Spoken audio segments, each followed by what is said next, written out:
Headlines प्रायोजक राजयोग paints, आनंद तुमचा, रंग आमचा.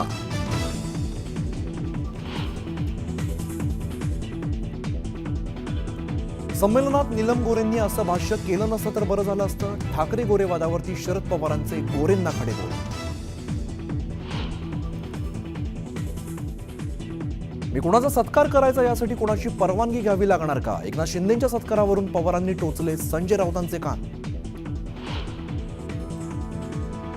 साहित्य संमेलनात सर्वांनी मर्यादा पाळाव्यात, तर गोरे ठाकरेंच्या पक्षात होत्या, त्यामुळे आरोपांबाबत त्यांनाच माहीत, फडणवीसांचा टोला. नीलम गोरेंनी नाक घासून माफी मागितली तरी सुद्धा आता सुट्टी नाही. गोरेंवरती अब्रू नुकसानीचा दावा ठोकणार सुषमा अंधारेंचा घणाघात. माणिकराव कोकाटेंना नाशिक सत्र न्यायालयाचा तात्पुरता दिलासा. 1 लाखाच्या जातमुचलक्यावरती जामीन मंजूर. 2 वर्षांच्या तुरुंगवासाच्या शिक्षेलाही स्थगिती.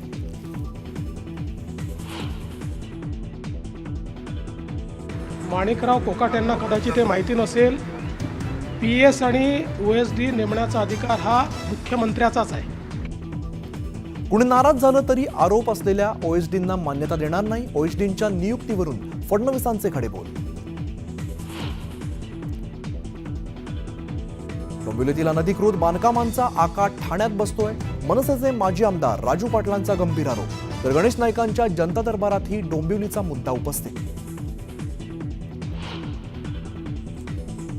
नाशिकच्या भादवण गावात पंतप्रधान किसान योजनेत 181 बोगस लाभार्थी.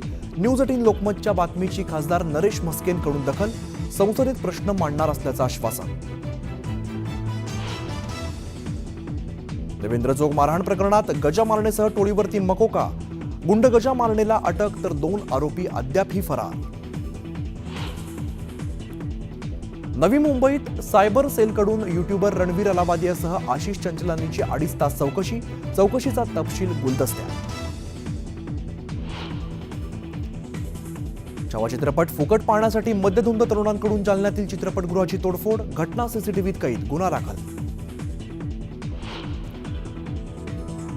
आजी आणि आईकडून 17 वर्षीय दिव्यांग मुलीची हत्या. ठाण्यातील धक्कादायक प्रकार सीसीटीव्हीत कैद. नौपडा पोलिसात आई आजीसह अनोळखी महिलेविरोधात गुन्हा दाखल.